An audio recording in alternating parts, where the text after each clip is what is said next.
Summer routines live or die by how easy they are. And honestly, if something takes too much effort, I'm out. That's why Groons is my go-to. It's my one daily pack of gummies covering my greens, vitamins, and minerals. Plus, it has 6 grams of prebiotic fiber, which is more than 2 cups of broccoli. No mixing powders, no giant pills, no hassle. I just rip open the pack and I'm done. They taste good and they make it easy to stay on top of my health, even when life gets busy. Save up to 52% with the code PODCAST at Groons.co. That's code PODCAST at GRUNS.co. Hi, everybody. This is Dawn Mitchell, and welcome to Dawn of Sports. We have a great podcast for you this week. We have Sloane Martin and Matt Coller. And if you have been paying attention to anything going on Vikings-wise or women's basketball, you've heard both of these names. Sloane Martin, play-by-play, Big Ten Network, also with Minnesota Lynx, and Matt Coller, who owns Purple Insider. They're also a power couple, married, living here in Minnesota. It's going to be amazing. So please stick around for this really fun conversation. And right now, we have a word from our sponsors. Beta Bay Boat Club offers a limited number of season-long memberships in our private club and half-day or full-day pontoon boat rentals on Lake Minnetonka. Members have the opportunity to play on luxurious pontoon boats as well as a variety of well-appointed deck boats, speedboats, and offshore boats. Our daily pontoon boats are deluxe, custom-built boats with many amenities and comfortable seating for up to 14 people. Beta Bay Boat Club, Country Club Boating, 24 years in business, and voted Minnesota's best 3 years in a row. Please visit us at betabayboatclub.com for more information. We look forward to welcoming you this summer. Ready for a women-forward car dealership? Rudy Luther Toyota empowers their many women on staff in sales, management, and service. Whether you are looking for a new Toyota or pre-owned vehicle, Rudy Luther Toyota has something for everyone. Every vehicle comes with a Luther Advantage. 10 cents off fuel and car wash discounts at holiday stations, Luther Advantage warranty, and 5-day return policy on pre-owned vehicles. Located just 5 minutes west of downtown Minneapolis, off 394 and General Mills Boulevard. And they're also hiring. Want to join the team but don't know where to start? Visit rudyluthertoyota.com today.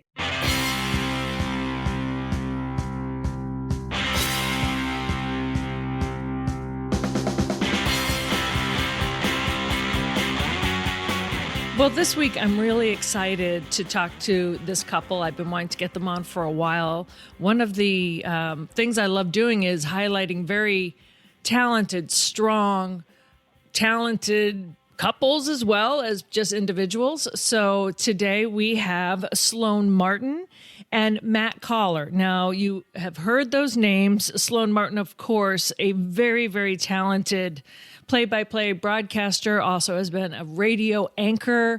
She is a reporter. She does it all. If you've been watching any of the Caitlin Clark basketball games on Big Ten Network, you have heard her call the games. And Matt Coller, who is the awesome owner, podcast host, reporter, and who does it all for Purple Insider. And you also heard Matt on the radio, 1500 ESPN, Score North, that was on KSTP. So to call them a power couple, a married couple that has this kind of clout is awesome. So thank you both for coming on our podcast today. This is going to be fun. You know, Dawn, I know you're a reporter, but maybe you should switch to PR after the introduction you just gave us. Thank you so much for having us on, Dawn. Oh, I love it. I love it. When we had Ron Johnson and his wife Shawnee on, and I just think that there were so many talented also couples in addition to individuals here in Minnesota. And when you start going down, it's like, oh, all right, we see Matt, I see Sloane, oh, there's Sloane. And then you start thinking about, wow, the people that Minnesota has, just the talent pool, and just also awesome human beings, by the way. I just think sometimes you just need to be celebrated. So thanks for coming on. I'm going to start first, Sloane, because it's such a hot topic too, women's basketball. You were a player in college. You've been doing this for a long time. You've seen the struggles. You've heard Cheryl Reeve kind of just scream it from the mountaintops, like the talent is there. We just need to get the eyeballs on this sport. What a year, huh?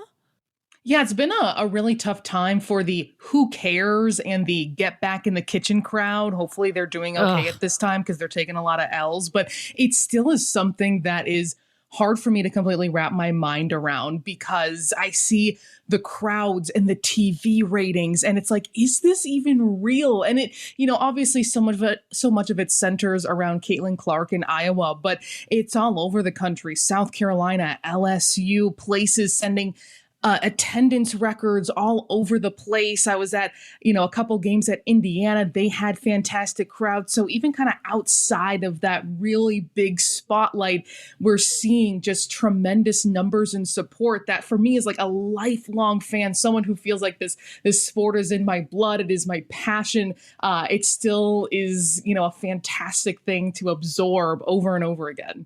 Yes, because when Dawn Staley said, hey, listen, I know, thank you, we're the champions, but I just want to give a shout out to the GOAT, that also shows kind of the bond that is going on, that yes, I can see what she's done for the greater good, but also our team's really good. We won this, we're undefeated, that when you have that level of competition, you have people saying for the game before the championship game, like, UConn was robbed on that play, when people are debating and showing the sportsmanship that only has been reserved many times for the men's sport, I also think that's another sign that sports has arrived for women. It absolutely has. Even if it's like the most ridiculous or inane topic, it's like, yes, this is exactly the kind of attention, the water cooler talk.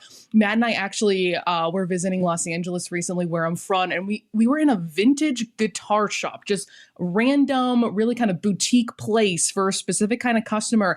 And the guy who owns the shop was talking with another customer about how upset he was. He's a big Caitlin Clark and Iowa fan. It was just, I couldn't think, and I told Matt this, I feel like I couldn't even think of a time in my life where we just overheard a conversation like that, where someone was just casually talking about the game, a women's basketball game, a huge one from the night before. And it was kind of a surreal moment for me in that regard, too. Someone who's trying to sell us our windows, talking about how he enjoyed watching her play, too. So I still count those moments as like, whoa, this is a big time. And I have often compared it as a very millennial comparison, but it feels like how I grew up with like the Spice Girls, with that 99 U.S. women's soccer team, and just the fervor that was surrounding both of those groups, and how great it was, honestly, to be a young girl during that time. So I hope that this is just a really special time, not just for those young girls, but those young boys too, who want to wear number 22, who want to shoot like Caitlin and play like her and all the other players that they see across the board. Yeah, Matt, it is kind of cool because I know you and Sloane talk professionally about it, and you've been around it too. But for the male perspective, to be like, well, I know people in the business have been talking about women's hoops, and we know Lindsay Whalen, and there's Candace Parker, and you can go down the line. But when you're in that guitar shop with Sloane and you're hearing like just some random dudes talk about this big game, how does that make you feel as a guy that has covered it professionally? You've seen what your wife has been through, and now to get to this moment. Yeah, and also I am a Lynx season ticket holder, by the way. So I think it was Chad Hartman called me a women's basketball OG. So I guess I have a deserving title. Honestly, it's true. Yes. You can back it up. It is, and we've been together. We met in college, so we've been doing this for a long time. Going to women's basketball games. She was calling women's basketball, girls basketball out of college for high school games and things like that. So we have followed this game closely. In fact, we took a road trip one time to Syracuse because we were living in New York at the time to watch Maya Moore play for UConn live in person. And I think we were there with about 8 of our closest friends. Now the Syracuse women with their star Deja Fair have huge crowds, which is great to see. We also took another trip to see Elena Deladon when she was playing in New England. So we OG fans. It's also really been a big part of our relationship is following this sport. And I guess there's a part of me that's a little conflicted, Dawn, because I want to ask everyone where you been. This is not new. I mean, UConn was... You mentioned the conversation and how it's quickly changed over the last year here. But I recall once upon a time, the only thing that ESPN could come up with to talk about the UConn women's success was, are they too successful? Is it bad for basketball that they're winning too much? Which, of course, you would never hear about the Kansas City Chiefs winning too many Super Bowls or something like that. And I guess there was a part of me that, in a way, to see it turn into almost football conversation where it was arguing over whether Caitlin is the GOAT or not. I went, wait. Do I want this discussion? Because it drives me nuts sometimes with football, how we do it every Monday in the Monday morning quarterbacking. But I think it especially has been great to see, though, as it pertains to Sloane's career, because she won't brag for herself, so I'll brag for her, that she did 2 Caitlin Clark games this year, one on Fox and one on Big Ten Network, that set network records for viewership. Yes. And so even though I'm like the guy who liked the indie band that got big and started playing stadiums, and I'm saying I knew them when they were playing clubs, even though I am that guy, I also think that now it's highlighting so many talented athletes, so many talented broadcasters, journalists who have been grinding away covering this sport without a whole lot of clicks or attention, that now, I saw the Washington Post tweet out that 6 of their top 8 stories on sports were women's basketball. So I think it's going to have a really long-term effect. And I also think of, when I was growing up and how much sports means to you at a certain age, and that sticks with you, all the kids who were 12 years old who watched this, and how this will stick with them for a very long time. So yeah, it is quite the revolution. And I guess for me, it's shocking how quickly it kind of happened after a slow build, but overall a great thing for women's sports. Well, Matt, before I get to your accomplishments, you touched on something that's awesome that I wanted to talk about. Everyone thinks, look at the success that Sloane has. And oh my God, Matt has his own Purple Insider business. But it doesn't happen overnight. You've both seen each other kind of have to, I think you mentioned years ago on a tweet, and it still is in the back of my mind, because you did the brag for your wife, which I have loved. You always supporting your wife, but you're like, I watched her Western New York driving out in the sticks to cover games. And now this is when she was doing the Lynx play-by-play. And you're like, now she's doing the Lynx play-by-play. And now you see her in national. And then the same for you, Sloane, with Matt. Just coming up in this business together, knowing what you've been through, and people now are thinking you're like overnight successes, or, wow, how did that happen? Well, it comes from years of toiling and doing the other hard work, doesn't it? That's exactly right, Dawn. It's a really, I think, special and unique thing that we have been there side by side, step by step, for the entire journey. From working at a college TV station and wondering, is this the right direction for me? Through making career decisions, through moves, through nights where you're wondering, is this going to work out for me? And needing those pep talks and needing that voice that you trust over and over again with that kind of reassurance and support. Over 15 plus years, that is what we've been, for each other. And, I can talk about, on Matthew's behalf, where it's like, I just feel like I knew from the very beginning, from the first time I heard him speak, first of all, heard him be right the first 10 straight times about, sports predictions, and just in awe of his knowledge and how intelligent he is overall, but especially about sports. But even from the first column in the Brockport Stylus. That was my college. No one's ever heard of it. Is that New York, right? Is that SUNY? Yes, SUNY Brockport. Go Eagles. Golden Eagles. Golden Eagles. Yeah. But that early on being like, oh, this is like an extraordinary talent right here. And then it's just been kind of taking the steps along the way together, thinking about both of each other. First and foremost, there's never been, it's been kind of that equal pull, that equal partnership, and things have changed back and forth. And sometimes one of us would make more money than the other, and it would just kind of fluctuate, but we just did it together. And, there are times, Don, where it wasn't easy. Like, we were living for a couple of years in a really small city in the middle of nowhere off a major highway. And we were in a rent control situation where for a family of 2, I believe our income combined was capped at like $48,000 in order to apply. You couldn't live there unless you made almost no money. That was right. So full-time journalist right here. Something to think about. There you go. Right. It's so glamorous. Yeah, exactly. So, I think about moments like that now, living in a city that we love, in a top 15 market, and really seeing those early seeds completely, blossom and come to fruition. Yeah, for me, all of her success is more enjoyable than anything that I do by a lot. And part of that is, I mean, obviously, because this is my life partner, so that's a big part of it. But the other part, too, is that for someone like myself, a loud person who's halfway decent at writing, the journalism industry just says, come on in, white man, let's be your best friend. But with women, it's a lot harder. It's a lot more of a battle. And I remember it always stuck with me that there was a small radio station who wouldn't hire Sloane to do football games because they thought she didn't know football. And it's not like they asked, they just thought that that was the case.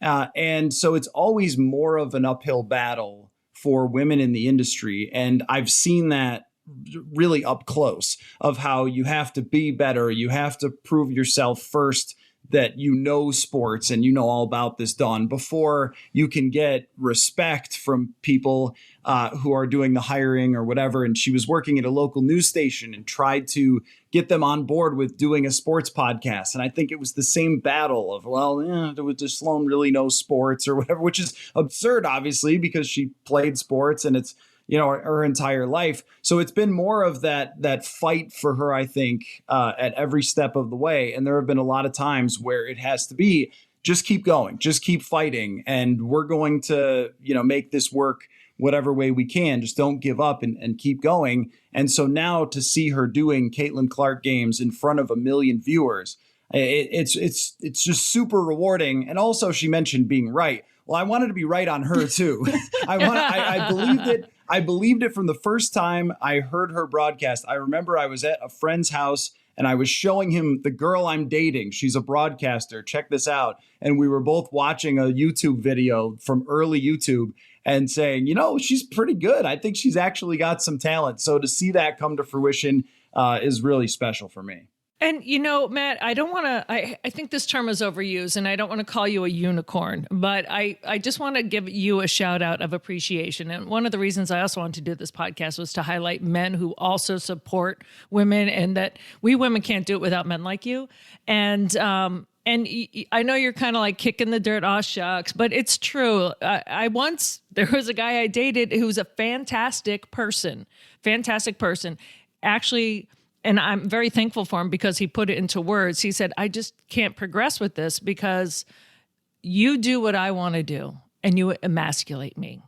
Wow. And he didn't say it mean though. Like, I adore you. You're a good person, but he's telling his shortcomings. So I remember thinking, wow, what? I thought that was just kind of like a theology or an ideology in the sky that men are emasculated by women who do sports, but it's real. And he put it into words and, okay, I guess I'm not going to date this guy anymore. They exist out there. So the fact that not only professionally you support, but emotionally and personally to do that, not all people can do that. So that is a shout out. And Sloane, you mentioned it. Sometimes one person might have made more money. There's a power shift. There's an ebb and a flow, and not everybody is comfortable with that. And the power shift, people think it's not always money. Like if your combined is 48,000, we've all been there. I remember, I'm living with 5 girls in Boston, like eating ramen noodles and going food shopping at my parents' house, right? Because just so we could all eat for my first few years in journalism. But to have the support and the relationship and to have the, I don't want to say it is selflessness, like to not have that ego about it. Because someone will be like, well, I can't have my wife making more money, or I can't have her being perceivably more successful at this time, or I need to do something. You see it in Hollywood all the time. There's that power struggle. So I always say, I just want to give a shout out and a kudos to you as a person, because that's interesting everyone. Because I feel like a complete boss every time my wife does something awesome. And you mentioned on Twitter, I always brag about it because I'm like, look at me, like look what look who I was able to get to marry me, this awesome, successful woman. So I guess it's different. I guess it's part of my ego to have her as my wife. But, that is really sad, that story that you told there. And I hate that for you, that your success it would just have happens, you're like, okay, next, right? We all know that word. Yeah, I know. It's just, but that shouldn't be how it is. But we had a discussion really early before any of us or either of us did anything successful, where I said, we're in this together. So everything that you do is what I do because we're a partnership. So if you are broadcasting a game that has 1 million viewers, as she did this year on Big Ten Network, I feel like I did it. Like I hit that home run. I was at the plate with you, crushing it out of the park that entire time because it's always been that partnership. And I feel like if you're a woman and you have someone with you who doesn't feel that way, then you should move on because that's how it needs to be, I think. Yeah. And I think it takes on a special kind of confidence and security. And maybe that is not, in high concentration amongst other people or potential partners. And, that's what I'm lucky to have here is that Matt is extremely good, talented, successful. So there's never been this threat about being overtaken and then just being an extremely, grounded person where we've always had that trust and there's never been this like struggle or anything. I use that phrase like step by step together. It's been that way 100% of the time. And I remember too, so we are also big fans of the Golden Girls, the show from like the Me 80s too. and 90s. The same thing happened to one of the stars of the show, B. Arthur, who plays Dorothy, who was an incredibly accomplished actress on stage and on TV. She was a singer, actor, dancer, all of the above. And that ended up hurting her marriage too, right? Yeah, I think her husband was jealous of her success because he was a playwright or something or wrote movies and didn't stay with her because of that, which again is just sort of sad. I don't know why you wouldn't view it as both.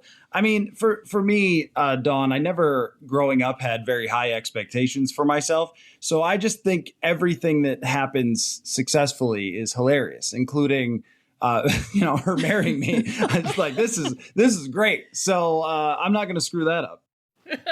Well, let me tell you, we're giving you your flowers right now because I've known you for a long time now, and I am so proud of your Purple Insider. And if any of you are Vikings fans out there listening and you do not subscribe to Purple Insider, you're missing out because, Matt, kudos to you. The podcasts are phenomenal.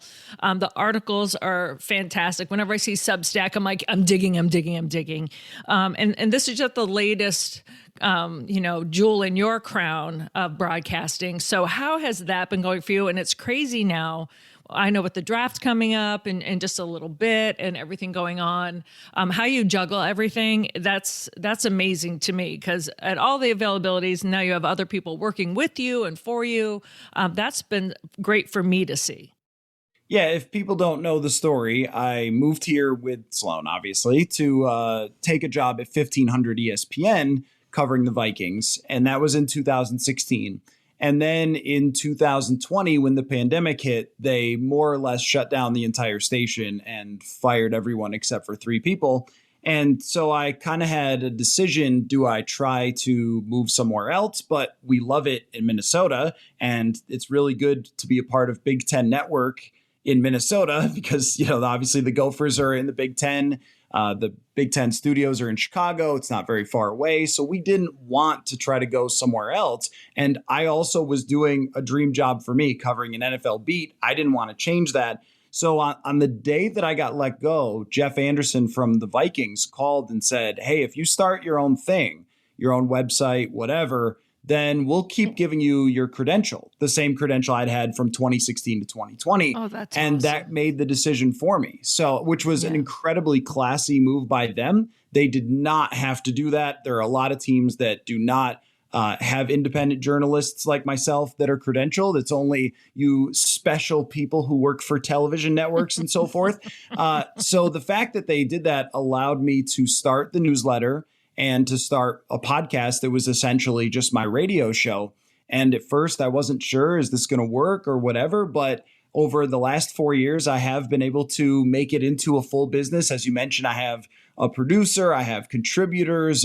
Brian Murphy is a part of it, who we all know formerly of the Pioneer Press during the season. And it's just been really rewarding to do it for myself, kind of do it my way. And yeah, it is a lot of work for sure, but I take the same mentality where this is the job that I always wanted to do. So I'm going to do everything that it takes to make it the best. And also, just I have to shout out Vikings fans who supported this thing from the start. They are an incredible bunch because, again, they have lots of resources. They've got multiple newspapers here in town. They've got the radio station. They've got Vikings Entertainment. They've got the TV. And, they still take the time to listen to me. So it's been kind of a journey and a lot of trial and error to make it work. But now that the plane is up in the air and flying, I kind of just am doing the same job that I've always done, covering the team. And it's just, a really good time. Sloane, how proud are you of Matt to say, hey, I'm going to do this and I'm going to try to get my own business off the ground and just to see how it's going right now? Yeah, Matt has been, throughout this entire process. And I still remember walking into the house that day and getting the news and how kind of terrifying that was. I think of the resilience and the fearlessness and the confidence that he has just always exuded, but seeing it here in a pretty scary moment was, just unmatched for me. And I have been, of course, incredibly proud. Also him being a published author at this point too, and all the work that I saw go into that, the original reporting, the interviews, the trips, how he poured all of his energy into making something was extremely rewarding for me too, because as he said, when things happen to each other, they happen to us, and you can celebrate it in the exact same way with the exact same enthusiasm. So that's what the last couple of years have been for me. I always see it as, I just know the number of journalists that honestly would want to be in his position is really high, where you are not beholden to bosses, to editors, to corporate stuff. And that's a giant umbrella. Everyone should know what I'm talking about. I'm sure Fox 9's bosses are great, though. Oh, yes. I'm sure they're great. Many other They places. are, but the commitments are, right, too, I know what you're saying, right? Like the decisions aren't the yours. Whole umbrella, the whole process, and, everything that goes along with that. And to see him just thrive like this, to have the kind of following because of how hard he works, the knowledge that he has. And I think that's something that has always really bound us together, has been dedication to doing this kind of obsessive even drive from the very beginning to be the best, to know the best, to put the work and the hours in that has fueled each other. But also has just been always an accepted part of things, where you have to finish something up at, 11 o'clock at night, or you're just starting something late at night, but you got to get it done. Like, that's just a normal and accepted thing. So to see that hard work really pay off like this, to have multiple streams of income, to be such a strong and versatile kind of journalist is just not something you see a lot. Well, I am just in awe of both of you, and also the fact that I'm not sure when you can find the time to see each other and make date nights, but it might be going to a game, it might be waiting for a podcast to finish, or being where you are calling a game. You guys make it work. That's a lot of work too. What's actually a little bit sad, Dawn, is that going to games used to be like the lifeblood. We we can't. There's not a lot of opportunities. Yes, we're working or gone. So I've thought about that sometimes. It is honestly a little bit sad, but it is. You do make it sound way more intense what I do than what it actually is. Your description made it sound very dramatic, which is what you're good at. Well, thank you. We find a lot of little moments. There aren't too many vacations to Cabo or anything like that. There are zero. Zero. Yeah. It's basically visiting the parents, and then that's about it for our travel. But little things, going to lunch at the end of the day when we're finished working. We've been watching old black and white movies recently, like Casablanca, The Maltese Falcon, and things like that. We have watched Breaking Bad and Better Call Saul. So we've kind of got our shows, and that is, I think, a really important part through this entire thing, is having themes of movies or shows or something like that we're spending just time together with each other, because it's not easy to find those hours in the day all the time. But for us, we don't know anything different than that. I was joking around the other day about a time when she was in college where it was a Saturday and I was in her dorm room with a friend of ours playing video games all day, waiting for her to get done calling a football game. So it's never not been like this. So I think that for everyone it wouldn't work because the weekends are usually filled with stuff. They play Holidays. they play a lot of sports, holidays. You and I are at US Bank Stadium for a lot of holidays and all that, but it's just always been our way. So even if our friends and family don't love it all the time with some of our scheduling, for us, that's just how it's always been. Well, I want to thank you both for being an example of, first and foremost, great humans. Second of all, awesome professionals and really sticking to your passion, and that showing that there is a way to be a couple in this business supporting each other and kind of, putting a light to the path for many people to come after you. So thank you guys both so much for joining me today. You're amazing. Well, thank you, Dawn. And I also have to say, just from my perspective, it's just been so great to have someone like you supporting me. I mean, bringing me on TV to talk about the Vikings and things like that, which is obviously great promotion for Purple Insider. But just even when we see each other in the hall, kind of just chatting it up. And you've always been so supportive of both of us, really, since the moment we got here. And I just can't thank you enough. Oh, you guys are awesome. I support talent and good people. I know. I sat down with you, Sloane, a couple of years ago, right? Yeah, So yeah. I just feel like cream rises to the top, so you should shout it from the rooftop. So there you go. Love it. All right. Well, thanks so much. Maybe this was kind of like a date morning for you guys, right? Yeah. Honestly, yes. A little bit, yeah. Right. Well, thanks so much and continued success. I know that it's not just basketball you're calling. I know that you're moving on to other sports. So for you, Sloane, and Matt, you're about to go into your busy season. So I really appreciate the time this morning. Yeah, thanks, Dawn. Appreciate it. Thanks, Dawn. Thank you.